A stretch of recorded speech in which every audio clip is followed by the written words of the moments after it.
You're listening to the Social Selling Simplified podcast. Stick around if you too are obsessed with learning things that actually work and believe that success leaves clues.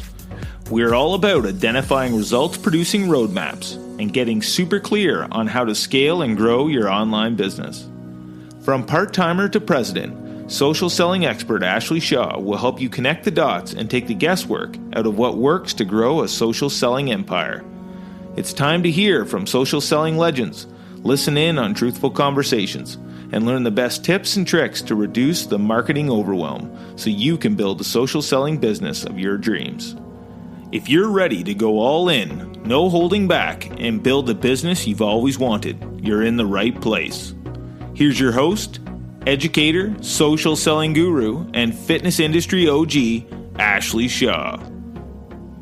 Welcome to Social Selling Simplified. I'm your host, Ashley Shaw, and we are diving into all things email lists today. I get this question all the time about how to grow your email list because there's so much unlimited potential in having an email list. And I'm going to get into all the benefits and why you absolutely need an email list. But today, we're also going to cover how to grow your email list 8 times faster. Stay tuned because you're going to leave with a roadmap of the best things that you can do to grow your email list right now. Before we jump in, I first want to provide a caveat to email lists because I have gotten some really interesting feedback from people about their thoughts around email lists. And I do want to say this isn't your grandma's strategy. I've heard from people that, isn't email dead? And I have a bunch of emails in my inbox that I haven't read yet. And I've heard many people have lots of different ideas about why email may not work for them. And the number one reason why email is a more solid strategy than just social media alone is this simple stat. When you post something on social media, it's usually a 1% to 2% chance that your audience is actually going to see it. So basically, if you have an audience of, let's say, 100 people, 1 to 2 people will see that post. The delivery rate is actually super low with social media.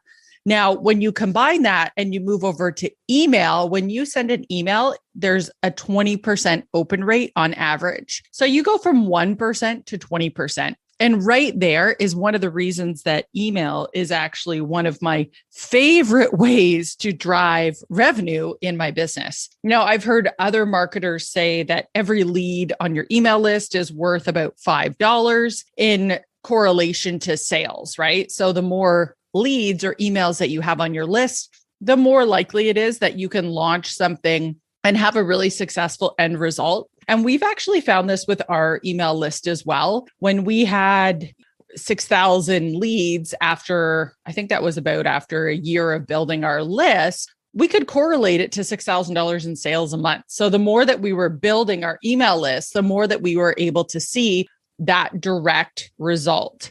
Those are a couple of reasons why you definitely want to have an email list. And I also think that it really helps get on that intimate side with people, because if they miss your social media post, there's no way to really recoup from that. It's not sitting safe in an inbox where they're going to eventually go through it, or maybe they opened it and read it right away, which definitely can happen if you know when people open your emails and you send it at the best time. Now, there's a couple of ways that you can do that. I don't want to get too far into the rabbit hole there, but the more you know your ideal customer, the more you know, like they get up probably at this time with their kids. And this is the time that their kids go down for a nap. So they're probably going to pop open their email then. So there's little tricks and things that you can do to think about the best way to utilize email. But I just want to first make the case that if you're not doing email, this is a huge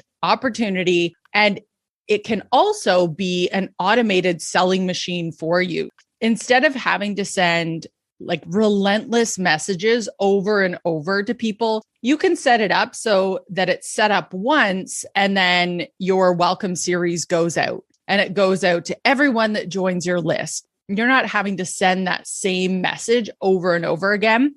And I think just for your time's sake, It's such an opportunity if you're not already using email itself. That is my story, and I'm sticking to it in regards to why you definitely need an email list. Now that we've got that out of the way, let's talk about how to actually grow your email list 8 times faster than what you may be doing now. So step number 1 is don't tell people to sign up for your newsletter. I have heard this over and over again where top marketers are saying, do not call your email list a newsletter, because what do you do with a newsletter? Well, usually you throw it out, right? When you get a newsletter or you come across a newsletter, it can feel like it's just going to be a bunch of spam. It actually needs to be much stronger than that when it comes to your copywriting and what you're going to call it.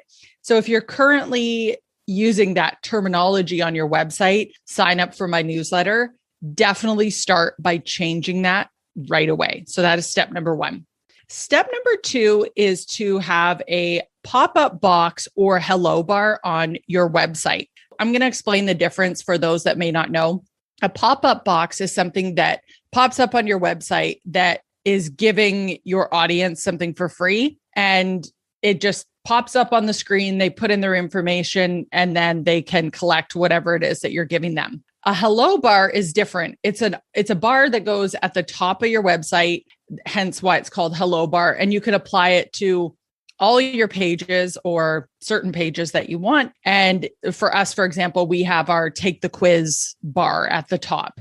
Those are definitely 2 ways that it's going to get that idea of getting your prospects on your email list is going to be front of mind when you have that pop-up bar or the hello bar. Now, I'm more a fan of the hello bar only because I know that 90% of the people that visit my website are on their phone. It's going to be a much better experience if there's a hello bar versus I don't like pop-up boxes. And especially if I don't know someone that well, I'll close it out immediately. So something to think about as well. If you're somebody that prefers that pop-up experience or you prefer the hello bar experience, I think it should play into your decision-making around how you're going to make that decision for yourself on your website.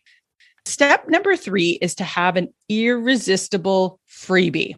This is kind of like, if you think of it like bait in a way, it is something that your audience is going to find irresistible, that they have to put in their name and email in order to receive it. Like they cannot imagine not putting their information in. And so this could be something like a 5-day meal plan, or maybe it's 5 tips to stay motivated, or it can literally be any of those things. The topic needs to be directly related to what you get asked most often. People are always asking you for recipes that are quick and easy. That could be your freebie. Or if people are asking you how to work out from home and still build muscle, that could be your freebie. You really want to look at what people are asking you and make your decision based on that. And what your freebie should actually do is help to overcome an objection.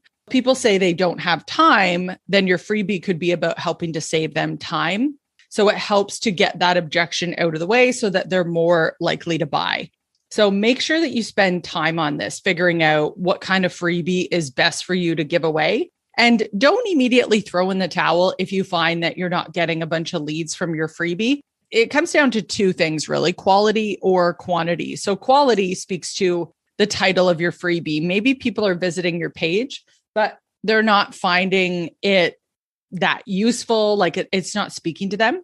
Or it could be you're not getting enough traffic there. Like unless you've pushed 100 people to that opt-in, you don't really have good data to say it's working or it's not working. And typically an opt-in page, our goal is always 40%. So 40% of people that land on that page, you want to subscribe. And that's how you know you're at a good point.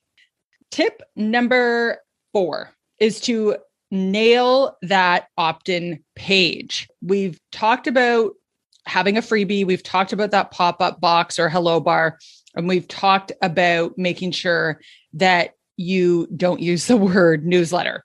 So next, you want to make sure that the page that you're sending people to or if it's a hello bar or a pop-up, you want to make sure you've nailed that language. And one of the mistakes that, we definitely made in the beginning, and I see people make all the time, is they don't talk about the benefits of what's in it for the person that's going to make the download. You really want to make sure that you're speaking to those benefits as to why they need to get this freebie right away, and make sure that there's a button that when they're submitting their information, that the button is catchy and it's like, give me the goods or something like that, right? That it has that call to action. You can play around with different colors and that sort of thing. It's really interesting because when it comes to testing these sort of things, it's not always just, oh, well, this color looks good and this color scheme goes together, so that's going to work best. It actually is a little bit more about colors for the button that stand out that are different than what's on the page. So you definitely want to make sure that that opt-in page that you've built where people are going to put their information speaks to the benefits. It has a great headline. You have a great call to action. And if it's not at 40%, you can make tweaks to that page so that it's getting more and more people subscribing and opting in. Okay, I think we're on tip number 5 here. So this is about how you actually are going to drive people into your email list. So what you want to do is drive people into your email list by talking about it on your stories. This is all about your call to action.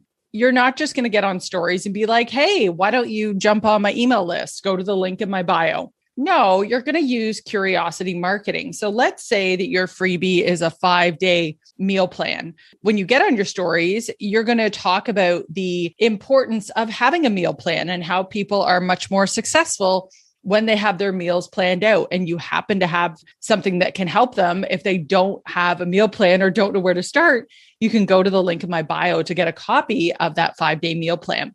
You can talk about this each day or every other day, because not everyone in your audience is consuming all your stories every day. You definitely want to make sure that you have that call to action in your stories and make them curious about what your freebie is about and how it could help them. Tip number 6 is to showcase your freebie in your cover photos. You have a cover photo on your Facebook group, on your business page. There's a couple of key areas. Maybe you're on LinkedIn. You definitely want to talk about what the first step is. Thinking about it in this way, like whenever you're meeting prospects on the internet, you want to think about it like any sort of relationship, right? Someone's going to become aware of you, then they're going to want to engage. The next step for them after they engage with you is to give you their digits, right? Which is the same as giving you their email. When people get to know, like, and trust you, it's important they know what the next step actually is. So a good way to remind them is to have that in those cover images, where in the description, you tell them what the next step is in the relationship, which is to go here, get a copy of my 5-day free meal plan. And it just pushes them in the right direction of how they can get to know you more. Tip number 7, how-to video series are a great way to attract attention. When you do how-to video series, what I'm talking about here is you could do Facebook Lives, you could do Instagram Lives, you could do YouTube. Really doesn't matter the medium. What you want to do, though, is let them know at the end of your video, the call to action is to definitely get on the list so that you don't miss any great content like this. And then you can tell them how to subscribe. The call to action in how-to videos, well, first of all, how-to videos are something that people tend to consume, right? They want to know how to do things, and they usually watch to the end. That's where you want to have that placement at the end of your video to say, hey, go here to make sure you don't miss great content like this. If you're more sophisticated with your knowledge of how to have videos and automations and different things like that set up, then you could always have the next pieces of your video actually send out in your email series. There's many ways that you can do it, but an easy way is just at the end of all your videos, you could tell people what the next step is in your relationship, which is to get a copy of that freebie. And tip number 8 is driving ads to that freebie. What I've talked about previous to this is all organic strategy. And Man, there's a lot of things that you can do organically that are definitely helpful, but I'm just going to be really real with you guys. It only gets you so far organic because, when it comes to Facebook and Instagram, like they want you to pay to play. And if you want to get in front of more people, ads is the way that you can do that. Unless you're going to, this is sort of a bonus one, get on different podcasts and talk about your lead magnet where people can go to get to know more about you. But that takes up time, right? That's bandwidth as well. So Facebook ads are a really great way to get in front of more people and sort of test out your freebies and see if people are actually downloading them. So we like to drive ads to our freebies and to get them in front of more people that way. Now, of course, with ads definitely comes a little more sophistication, right? Because you have to choose your audience. You have to decide, what is your ad copy going to say? What images do I use? What's the call to action? There's many more variables with that strategy. But honestly, you can start with something really small, like $5 a day, and test that sort of budget. Or you can definitely do small things like that to sort of dip your toe in the water. That's how I started. I started with $10 a day budgets and I just built on it from there. And it does take time. This is something that I would recommend that you do some learning on, because you don't want to just spray and pray all your money away testing things without having any knowledge of how to set up audiences and what types of audiences you should use. We typically would use warm audiences. Those always perform better or cheaper, but sometimes you do need to use cold audiences, and sometimes you'll find a freebie that works really well with a cold audience. And just the difference between those would be a warm audience are people that have already interacted with you in some way, whereas a cold audience, they've never heard of you, right? So there's less likely of a chance that those people who've never heard from you are going to say, yeah, I definitely want that freebie, but I don't know who this person is, right? There's some things like that you definitely want to pay attention to and know about. I would love to know from you guys.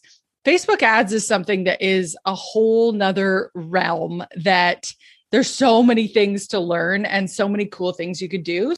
If this stuff lights you up and email lists are your thing and you just want to get better and better at it, definitely drop it in the comments below and let me know.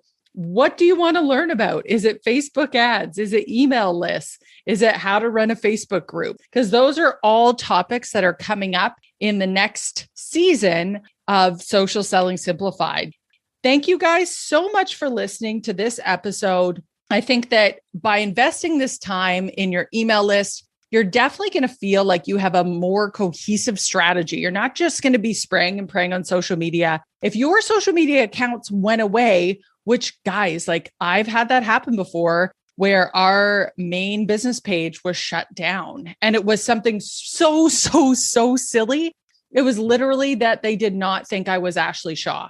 It really can happen. And an email list is a fantastic way to not skip a beat in your business and to actually produce people taking more action because they have more reminders to do so. This could be a huge opportunity for you. This could absolutely change your business.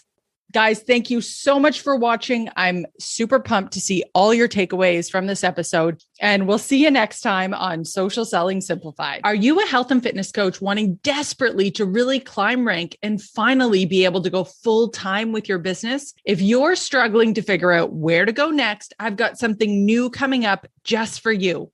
You don't have to be a marketing or tech whiz to make it in this business. I'm saving you hundreds of hours and headaches by teaching you the simple funnel that will get your business automated and running like your favorite dream machine. It's what got the pros where they are now.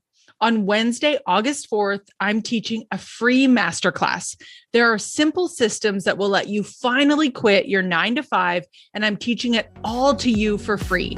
All you need to do is head over to ashleyshaw.ca/advanced-marketing and get registered. That's ashleyshaw.ca/advanced-marketing. We'll see you all there.